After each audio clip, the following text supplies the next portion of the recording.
اللہ الرحمن الرحیم۔ کل ہم نے حروف حرف اقلاب پڑھا تھا جو کہ نون ساکن اور نون تنوین کے قواعد میں سے تیسرا قاعدہ تھا۔ آج ہم چوتھا اور آخری قاعدہ نون ساکن اور نون تنوین کے قواعد میں سے پڑھنے جا رہے ہیں۔ اور شروع کے ہی لیسن میں ہم نے کہا تھا کہ نون ساکن اور نون تنوین یہ وہ قواعد ہیں کہ جو تجوید میں مرکزی حیثیت رکھتے ہیں۔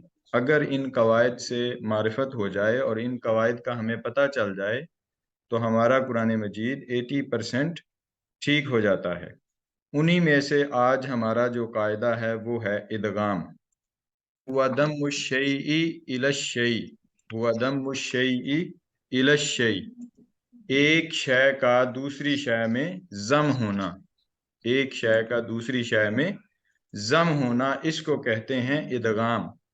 ایک شے کا دوسری شے میں پیوست ہو جانا، ایک شے کا دوسری شے میں ضم ہو جانا، ایک شے کا دوسری شے میں پیوست ہو جانا، اس کو کہتے ہیں کہ یہ ادغام ہے۔ یہ کیا ہے جی؟ ادغام ہے۔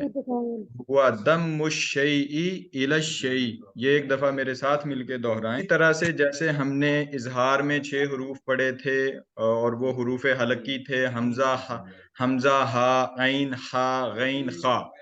یہ حروف جب نون ساکن اور نون تنوین کے بعد آتے تھے تو نون ساکن اور نون تنوین پر ہم اظہار کرتے تھے۔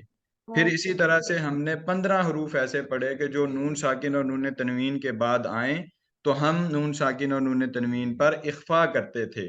اور وہ کون سے حروف تھے؟ چوتھا قاعدہ ہے، اس میں بھی ہمارے پاس کچھ حروف ہیں کہ جو نون ساکن اور نون تنوین کے بعد آئیں گے تو ہم نون ساکن اور نون تنوین کا ادغام کر دیں گے ان حروف میں۔ نون ساکن اور نون تنوین کا کیا کر دیں گے؟ ادغام کر دیں گے۔ یہ بات یاد رکھیں، جو کچھ بھی کرنا ہے وہ نون ساکن اور نون تنوین پر کرنا ہے، اور جن کی وجہ سے کرنا ہے وہ یہ حروف ہیں جو نون ساکن اور نون تنوین کے بعد آئیں گے۔ یعنی نون ساکن اور نون تنوین پر ہم نے اظہار کرنا ہے، یہ ڈیفائن کریں گے حروف اظہار، حروف حلقی۔ نون ساکن اور نون تنوین پر ہم نے اخفا کرنا ہے تو یہ ڈیفائن کریں گے جو حروف اخفا ہیں وہ ڈیفائن کریں گے کہ اب یہاں پہ نون ساکن اور نون تنوین پر اخفا ہو رہا ہے، آواز کو ہم چھپا کے پڑھ رہے ہیں نون ساکن اور نون تنوین کی۔ اسی طرح سے با آئے گا تو وہ ڈیفائن کرے گا کہ نون ساکن اور نون تنوین کو ہم نے چھوٹی میم میں بدلنا ہے۔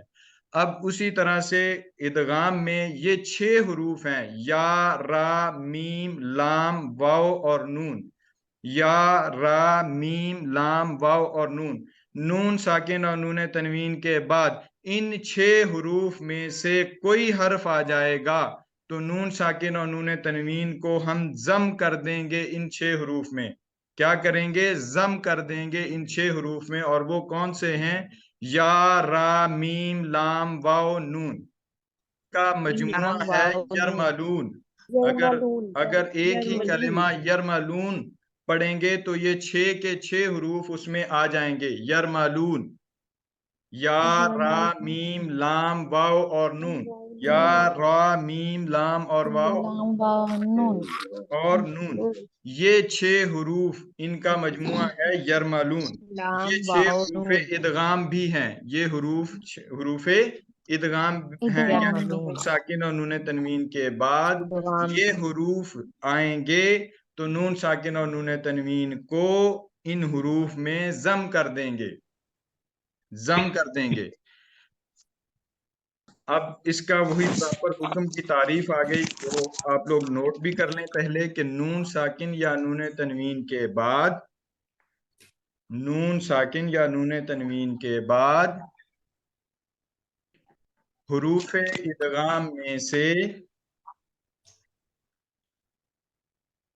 نون ساکن یا نون تنوین کے بعد حروف ادغام میں سے کوئی حرف آ جائے، کوئی حرف آ جائے تو نون ساکن یا نون تنوین پر، نون ساکن یا نون تنوین پر ادغام ہوگا، ادغام ہوگا۔ مثال کے طور پہ لکھ لیا سب نے؟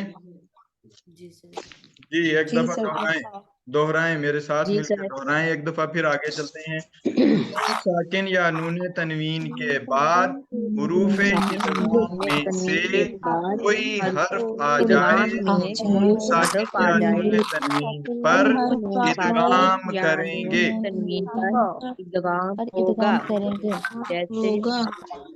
نون ساکن یا نون تنوین کے بعد حروف ادغام میں سے کوئی حرف آ جائے تو نون ساکن یا نون تنوین پر ادغام ہوگا. جیسے مثال کے طور پہ میں یا عمل نون ساکن کے بعد یا آ گیا, نون ساکن کے بعد یا آ گیا. یہاں پہ دیکھیں نون ساکن کے بعد یہ نون ساکن ہے اور اس کے بعد یہ یا ہے, تو نون ساکن کے بعد یا آ گیا تو یہاں پہ کیا ہوگا, ادغام ہوگا. یہاں پہ کیا ہوگا, ادغام ہوگا.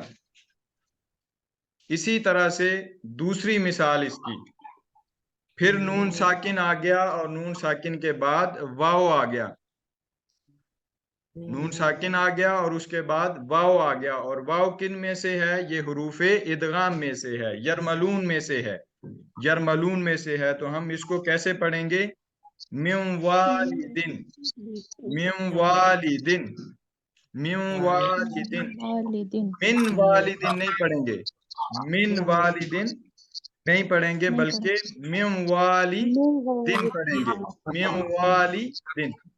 اسی طرح سے تیسری مثال, نون ساکن کے بعد لام آ گیا اور لام بھی کس میں سے ہے, حروف ادغام میں سے ہے, لام بھی حروف ادغام میں سے ہے.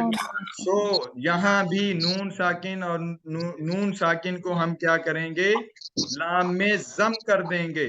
کیسے, مل لدن کا, مل لدن کا, مل لدن کا, مل لدن کا. اسی طرح سے ایک اور مثال, نون ساکن کے بعد را آ گیا, چوتھا حرف را, را آ گیا, یعنی یا را میم لام واو نون حروف ادغام میں سے را آ گیا, تو یہاں پہ ہم کیا کریں گے, ادغام کریں گے.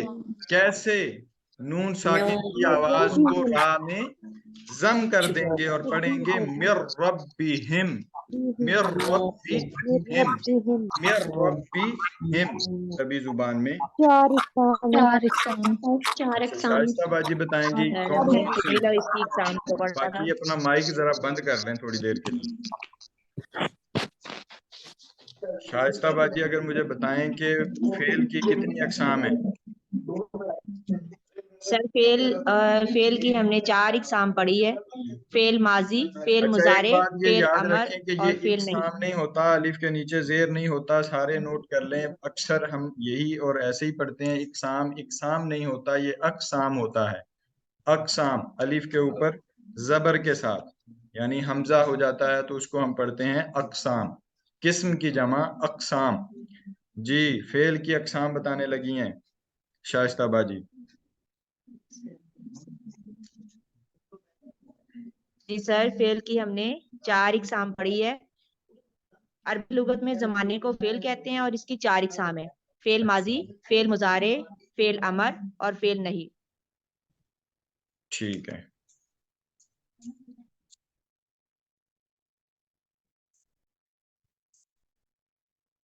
ابھی ہم آج جو ہے اس میں سے سب سے پہلا جو ہم نے کہا تھا فعل ماضی, گزرا ہوا زمانہ, اس کے متعلق ہم پڑھیں گے. اور اس میں ہمیں سب سے پہلے جو فعل ماضی اس میں حروف اصلیہ ہوتے ہیں ان کی تعداد 3 ہوتی ہے, یعنی وہ 3 سے کم نہیں ہوتے یا 3 سے زیادہ نہیں ہوتے. زیادہ ہو جائیں تو وہ پھر ان پہ یعنی آگے چل کے ہم پڑھیں گے وہ کون سے ہوتے ہیں, یہاں پہ مشکل نہیں بناتے. صرف اتنا یاد رکھیں کہ حروف اصلیہ 3 ہوتے ہیں. پہلے حرف کو ہم کہتے ہیں کہ یہ فا کلمہ ہے. یہ ایک اب کلیہ اور قاعدہ ہے, یعنی آپ یوں سمجھ لیں کہ ایک ایسا پیٹرن ہے جس پیٹرن کے تحت عربی زبان کے تمام کلمات جو ہیں وہ آتے ہیں. سب سے پہلے کو ہم فا کہتے ہیں, اس میں کوئی بھی آ جائے تو پہلے کلمے کو ہم کہتے ہیں کہ یہ فا کلمہ ہے. دوسرے کلمے کو کہتے ہیں عین, اور تیسرے حرف کو کہتے ہیں ہم لام کلمہ.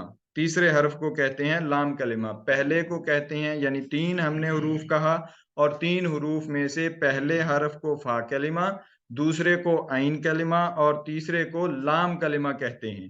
فا کلمہ، عین کلمہ اور لام کلمہ. فالا، فالا سے آپ اس کو یاد رکھ سکتے ہیں، فا، عین اور لام. فا، عین اور لام، یہ 3 کلمات ہوتے ہیں، اور یہی 3 حروف اصلیہ ہوتے ہیں. یہی 3 حروف اصلیہ ہوتے ہیں. مثال کے طور پہ جالاسا، جالاسا، جالاسا میں جیم جو ہے وہ فا کلمہ ہے، لام جو ہے وہ عین کلمہ ہے، اور سین جو ہے وہ لام کلمہ ہے. سین جو ہے وہ لام کلمہ ہے. جالاسا میں جیم فا کلمہ اور لام عین کلمہ اور سین جو ہے وہ لام کلمہ ہے.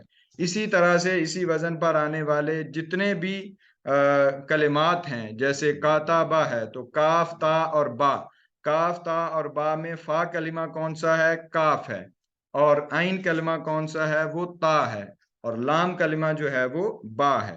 اسی طرح سے دارابا، ضاد، را اور با، یہ 3 کلمات ہیں، ضاد، را اور با. پہلے کو کہتے ہیں فا کلمہ، دوسرے کو کہتے ہیں عین کلمہ، اور تیسرے کو کہتے ہیں لام کلمہ. کس کس کو اس بات کی سمجھ آئی ہے؟